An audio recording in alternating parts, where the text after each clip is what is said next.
Um,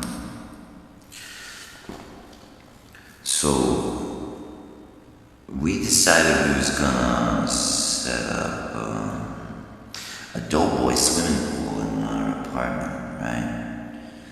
So we put it in the living room and filled it up, and we had it for a couple of weeks. We was really careful, of course, not to drip all over the floor, and there was like rules strictly enforced: no splashing, jumping in, no jumping in the pool, and all. And this pool had worked out real well, since it was summer and it got real hot in our apartment. Seeing I was on the second floor, and you know how they say that the heat rises and everything. So we spent a good deal of time in the pool, and it wasn't maybe until we had a week that we first heard the creaking. You know, creaking and groaning of the wood. Still and all, it only happened a little every once in a while, so we didn't think to pay it any mind. It was one day, and I reckon a Sunday, as I do recall, we had the pool going on a few weeks, and when I was sitting in the pool in my favorite short pants and reading the newspaper, much as I recall, it was the funny section, and as I bet that it was, being that that's where I spend most of my time, I'm sure I already gotten through Marmaduke and Dennis and Menace, or Dennis and Menace, and I was laughing up a storm.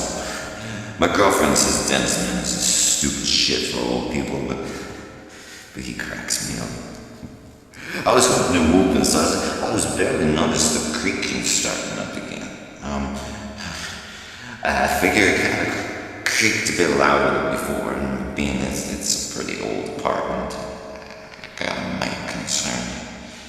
I looked back down at the paper, and I was about to try and go find where it was that I left off when I heard a big old bang, like a shotgun misfired with a bunch of clatter and splintering noises afterwards. Well, before I could duck or dodge or do whatever it is you ought to do in such a situation, I see the center of the doughboy's floor kind of dip and kind of cave in, and like making a deep bowl shape.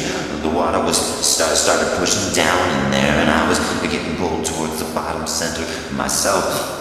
Soon half the darn pool's down in that hole, so it was more like a hanging big bag of water or something, and I'd sucked down to the bottom of it. I'd just been sucked down there by the suction, I guess. Now before, the pool was about as deep as your nipples standing up.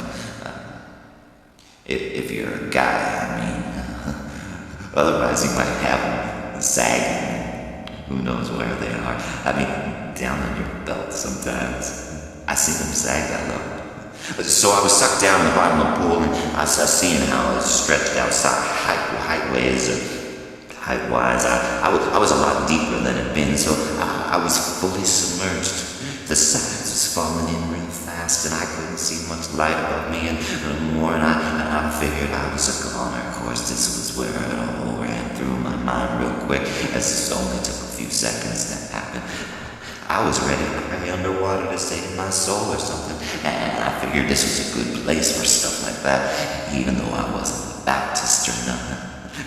When I heard of a different sound, like a huge rip, well, the lady that lives below us, she's a big fat lady. She's got a bachelor setup like we do.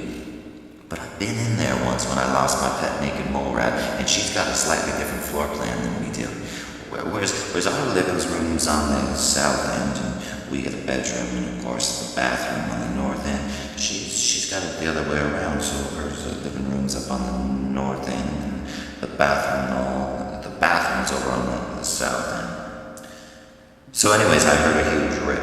And I'm guessing, though, I never checked back to confirm, but I figured them 2x4s that broke under the pool were still sticking out all cockeyed and real sharp, so one of them caught on the rubber pool bottom and ripped it open, but good. So I heard that ripping sound, and about then, all the water just rushed out under me like this huge deluge, I think they call them, and this deluge, hundreds of gallons of water goes dropping out, and it's me sitting there in the middle of it. It reminded me of biology class back in high high school when they talked about the cell and everything, and it was like all that water was the cell stuff, and I was the nucleus. Of course, I didn't come up with that until later. At the time, it was all happening too fast, and I was scared enough to shit my little britches. So anyways, that lady that lived down below us, she wasn't taking a shower that day. No, she was taking a bath. But did she get a shower? Oh boy, yes. Yeah, all I can say is I had never thought there was anything good about being fat, or that being fat could, be good for mankind or anything. But I changed my mind because when I fell down there with all that deluge of water deluging around me, I had been praying for something soft to land on, and I had never thought I'd be happy to see a big, naked, fat woman, as my taste don't run that way, and especially not to see one under me. I was sure happy to see my neighbor then. Through this kind of swirl of fallen water droplets, I saw her under me, and she was looking straight up at me in her bathtub, screaming to Holy God and Jesus and all the saints. So I can't remember exactly what went on the next minute or two, and I figure I must have lost consciousness a bit when I impacted. But when I did come to my senses, all I saw was the lower half of her bathroom full of water and junk, with a bunch of floating debris on it.